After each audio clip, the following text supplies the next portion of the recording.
Para ir concluyendo lo tocante a este principio de la autonomía y la voluntad y los subprincipios de la libertad contractual, el efecto relativo de los contratos y la fuerza obligatoria de los contratos, vamos a estudiar la llamada promesa del hecho ajeno, que está definida y está tratada en el artículo 1450 del Código.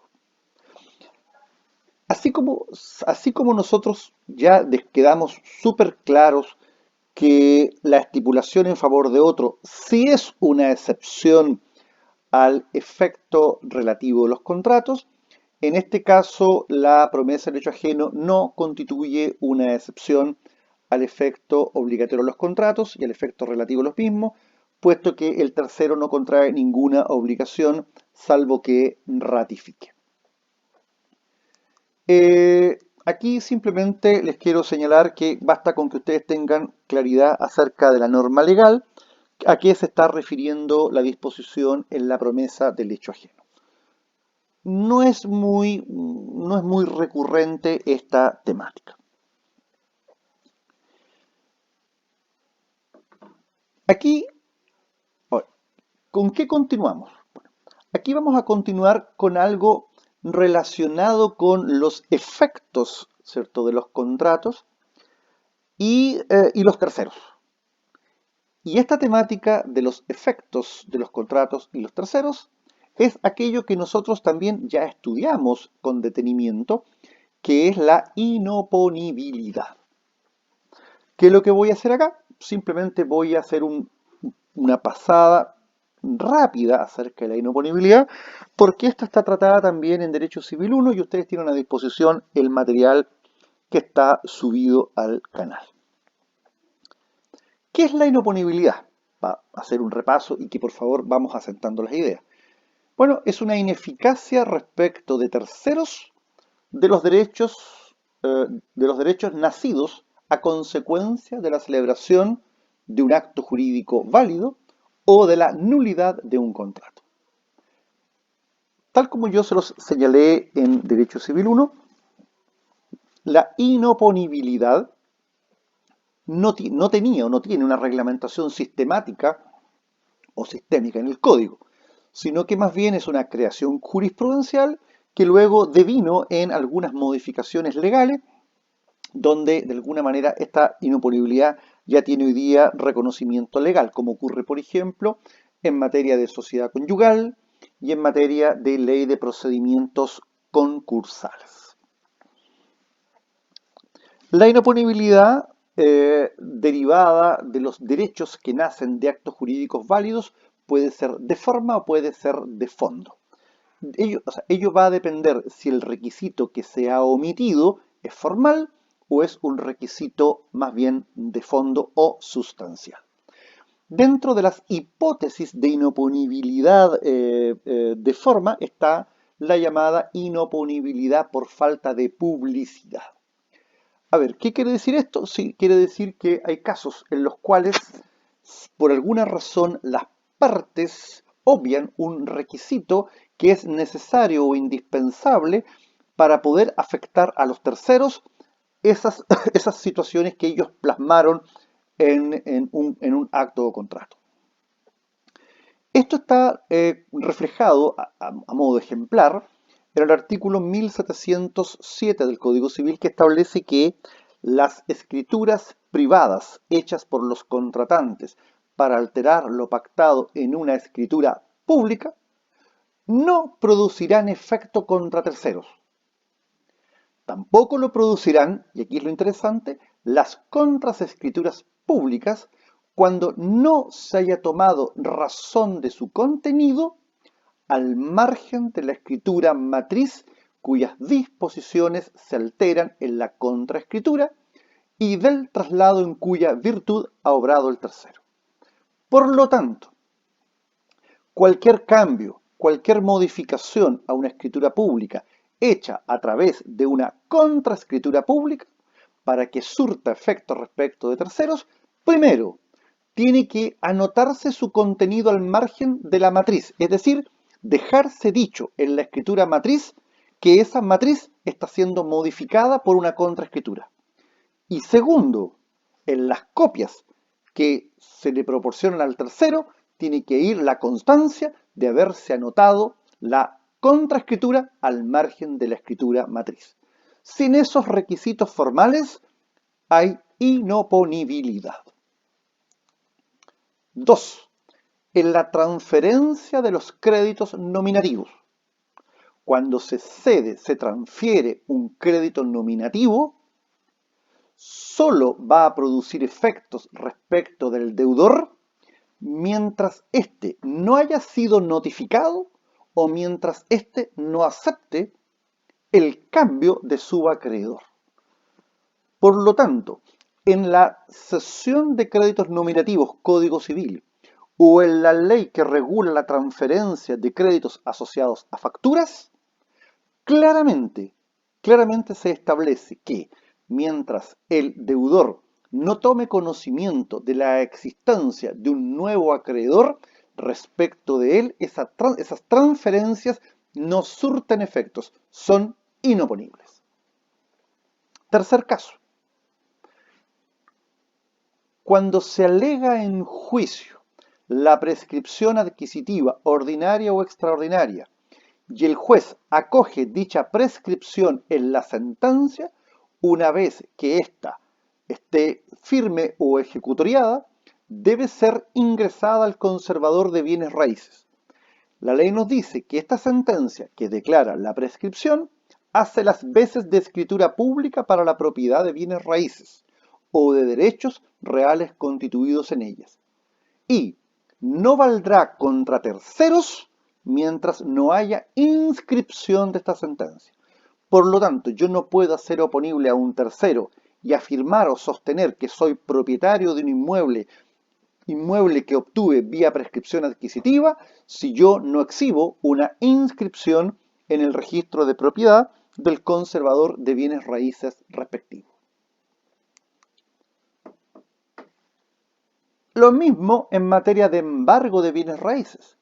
Los embargos y las medidas precautorias que inciden en bienes raíces producen efectos respecto a las partes del momento en que se pronuncia la resolución respectiva, pero con relación a los terceros será necesario que el embargo y o la medida precautoria se inscriban en el registro de interdicciones y prohibiciones del conservador de bienes raíces del lugar donde estén situados los inmuebles. Sin este requisito, no les afecta a los terceros, no les es oponible. Inoponibilidad es ahora de fondo. Inoponibilidad por falta de, perdón, de forma, disculpen. Inoponibilidad de forma por falta de fecha cierta. Nosotros sabemos que tratándose de los instrumentos públicos, ellos hacen fe en cuanto a su fecha y al hecho de haberse otorgado. Por lo tanto, en materia de instrumentos públicos, no puedo alegar o sostener que ese instrumento público no nos proporciona una fecha cierta. Sin embargo, tratándose de los instrumentos privados, la situación es completamente diferente, porque ellos no llevan en sí un sello ni de autenticidad, ni en cuanto a la circunstancia de la fecha de su otorgamiento. Por eso, que la ley en el Código Civil y en el Código Orgánico de Tribunales se reglamenta la manera como le vamos a conferir fecha cierta a un instrumento privado. Por ejemplo, cuando se protocoliza. Por ejemplo, cuando se presenta en juicio. Por ejemplo, cuando fallece uno de sus otorgantes. Por lo tanto, mientras no ocurra alguna de las situaciones previstas en la ley, ese negocio jurídico no es vinculante a los terceros. Inoponibilidad por fraude, que es lo que decíamos, o que lo que hemos dicho siempre. Los deudores tienen en principio la libertad para administrar y disponer en forma libre de sus bienes. Sin embargo, cuando los actos del deudor son fraudulentos y lo son en perjuicio de sus acreedores a efectos de colocarse en un estado de insolvencia o aumentar un estado de insolvencia pretérito, la ley dice, mire, el acreedor no está obligado a aceptar la consecuencia de la insolvencia de su deudor y puede argumentar que esos actos son fraudulentos, es decir, que obedecen a lo que se denomina el fraude pauliano, que el deudor sabía cuando ejecutó estos actos jurídicos del mal estado de sus negocios. Por lo tanto, yo puedo, a través de la acción pauliana, que es una típica acción de inoponibilidad, decirle al juez, mire, estos actos válidos que realizó el deudor no me afectan, me son inoponibles, pido que sean dejados sin efecto. Tenemos también la inoponibilidad por lesión de derechos adquiridos. Esto es el típico caso cuando se otorga, se formula la declaración de muerte presunta de una persona. Los poseedores definitivos de los bienes del desaparecido se desprenden de los bienes que era del desaparecido. Este posteriormente reaparece y pide la nulidad del decreto de posesión efectiva. ¿Qué dice la ley? Perfecto, su reaparecimiento es vinculante en aspectos de orden personal, pero no vamos a poder dejar sin efecto los actos que realizaron los poseedores definitivos en favor de los terceros. ¿Por qué? Porque estos adquirieron de manera regular derechos y esos derechos no pueden ser dejados sin efectos. Por lo tanto, a respecto de estos terceros, el reaparecimiento del desaparecido no les genera ningún efecto de orden patrimonial. Subsisten los actos de enajenación que realizaron los poseedores definitivos. También tenemos la inoponibilidad por lesión de asignaciones forzosas. Este es el típico caso que lo vamos a estudiar en derecho sucesorio. Por ejemplo, si el causante por testamento deshereda a algún legitimario o no le otorga lo que por ley les corresponde. ¿Qué pasa con los legitimarios? Ellos no van a alegar la nulidad del testamento, sino que van a decir, mire señor juez, yo soy legitimario, el causante debió respetar mi asignación forzosa, por lo tanto, esta no fue respetada en el testamento, por lo tanto pido, señor juez, simplemente que me den lo que a mí me corresponde. O sea, por lo tanto, que se reformule el contenido del testamento. En ese sentido, para los legitimarios el testamento es válido, pero les es inoponible. Tenemos también la inoponibilidad por falta de concurrencia. A ver, también lo hemos dicho, la voluntad es uno de los requisitos más trascendentales, o sea, es de los más importantes o trascendentales de todo negocio jurídico. O sea, la voluntad es el requisito primario. Por lo tanto, para que el acto jurídico produzca efectos con relación a las partes, se requiere que éstas hayan consentido. El punto es que si yo no he consentido, la ley dice, mire, a su respecto, lo que se haya hecho desde el punto de vista contractual no le afecta, no le es oponible. Por eso entonces que el Código Civil reconoce el valor jurídico de la venta de cosa ajena, pero esta es sin perjuicio, y ahí está la inoponibilidad, de los derechos del dueño de la cosa vendida, mientras no se extingan por el lapso de tiempo. Por lo tanto, el propietario que no ha consentido en la venta de una cosa propia, tiene el derecho, mientras no haya operado la prescripción adquisitiva, a reclamar del tercero el bien. ¿A través de qué acción? A través de la acción reivindicatoria estudiada el año pasado. Entonces, ¿por qué la inoponibilidad por falta de concurrencia es una tipología de ineficacia respecto de terceros? Porque aquí el tercero es el dueño. Por lo tanto, los actos que realizó el vendedor en favor del comprador, desde el punto de vista del valor de la compraventa, esta vale porque es un acto jurídico perfectamente que cumple con todos los requisitos de existencia y validez. El punto es que al faltar la voluntad del dueño, este acto jurídico posibilita que ese dueño, mientras no haya prescripción adquisitiva, reclame. ¿A través de qué mecanismo? A través de la acción reivindicatoria.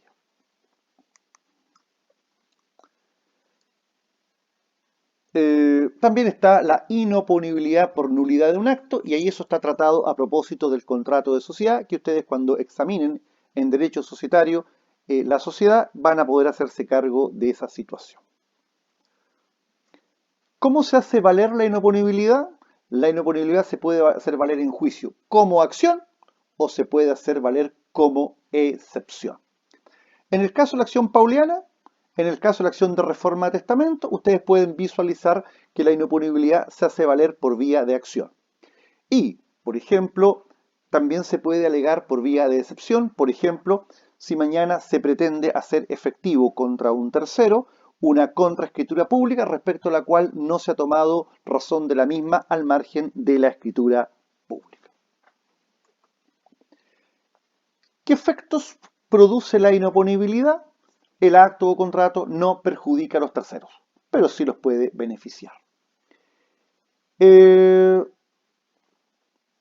cuanto a la extinción de la inoponibilidad, no hay una regla general, sino que dependerá de cada caso en particular.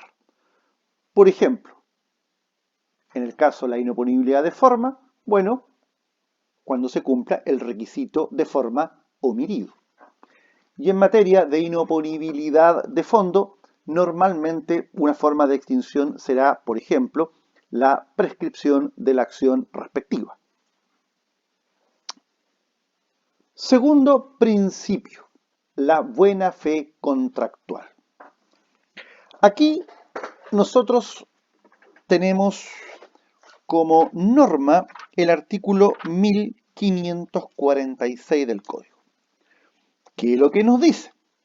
Los contratos deben ejecutarse de buena fe y por consiguiente obligan no solo a lo que en ellos se expresa, sino a todas las cosas que emanan precisamente de la naturaleza de la obligación, o que por la ley o por la costumbre pertenecen a ella. A ver, cuando nos estamos refiriendo a la buena fe, debemos recordar que la buena fe nosotros la estudiamos desde la perspectiva subjetiva y de la perspectiva objetiva. La buena fe a la que nos vamos a hacer referencia es la buena fe objetiva, es decir, la buena fe comportamiento. Se exige que el contratante tenga durante el devenir del contrato, durante el íter contractual, un comportamiento acorde, es decir, un comportamiento leal, honesto. A ver, yo lo he reiterado siempre, cuando se sostiene la buena fe, por favor ténganlo claro, no significa que el contratante tenga que renunciar a sus legítimas aspiraciones contractuales. No, no se trata, a ver, buena fe no es candidez, buena fe no es renuncia a un derecho, buena fe, digamos, no es entregarle el beneficio de la negociación contractual a la contraria. No, la buena fe es comportarme durante la vida del contrato de alguna manera como lo realiza un hombre medio, un hombre razonable, un hombre juicioso, un hombre razonable y prudente. Es decir, que busca la maximización de su ganancia, pero que al mismo tiempo no despliega maniobras dolosas, ¿cierto?, para el perjuicio del co-contratante. La buena fe, tal como lo hemos estudiado ya desde Derecho Civil 1, se ha de manifestar en todas las etapas del íter contractual. Primero, en los tratos preliminares. Y aquí está lo que los anglosajones denominan la negociación con principios. O sea, en la etapa precontractual, en la etapa digamos, de las tratativas preliminares, evidentemente debemos obrar con buena fe, o sea, lo que se llama la negociación con principios. Por eso entonces, ¿qué? La salida intempestiva y abusiva de un proceso negocial puede ser catalogado como contrario a la buena fe. Por ejemplo, la negociación paralela sin que los otros contratantes sepan que estoy negociando con más de uno también puede ser considerada atentatoria a la buena fe. Creo haberlo dicho, pero lo voy a recordar porque es la oportunidad para el recuerdo. Uno de los casos famosos de responsabilidad precontractual sucedió en la zona aquí de Concepción. Y es un caso que de los primeros que el profesor Domínguez comentó, digamos, y el caso es el siguiente. Una empresa del rubro forestal puso en venta unos predios forestales. Y obviamente recibió el interés de otra empresa en adquirir ese predio forestal. Y resulta que la empresa que estaba interesada, bueno, realizó una serie de gastos asociados a estudios de títulos, desde el punto de vista de, digamos, la papelería jurídica de los terrenos, estudios vinculados a la superficie, terreno plantado, el año de las plantaciones y es por eso que realizó una serie de sobrevuelos, contrató a ingenieros forestales para efecto de la cubicación del bosque, o sea, en definitiva, contrató abogados para estudiar los títulos, o sea, hubo un trabajo e incluso se llegó a establecer un día y hora para la firma de la escritura. Bueno, resulta que el día y hora y en la notaría respectiva llegó solo quien deseaba comprar, no llegó el vendedor. Bueno, y el comprador tomó conocimiento que a los pocos días el vendedor había realizado la venta de estos bosques a otra empresa forestal y ella desconocía la existencia de estas negociaciones paralelas. Se demandó precontractualmente y se obtuvo una indemnización asociada a los gastos en que incurrió esta empresa, producto de la confianza legítima que asumió de que estaban negociando con una persona, con una empresa o sociedad que estaba obrando correcta y rectamente. La cosa es bien clara. Si yo digo desde el principio que voy a aceptar ofertas y que lo más probable es que realice negociaciones paralelas, eso no atenta contra la buena fe. Podrá ser mirado quizás de un punto de vista, a ver, ético, moral, no conveniente, pero evidentemente que eso jurídicamente no es de responsabilidad. El punto es que si yo mañana silencio esto y realizo esta negociación paralela. En segundo lugar, la buena fe tiene que estar presente en el momento del contrato. O sea, claramente, yo no puedo sacar u obtener ventajas en el instante en que estoy suscribiendo el contrato. O sea, claramente, eso es claramente. En tercer lugar, la buena fe ha de estar presente en el desenvolvimiento del contrato, o sea, durante lo que es la ejecución del contrato.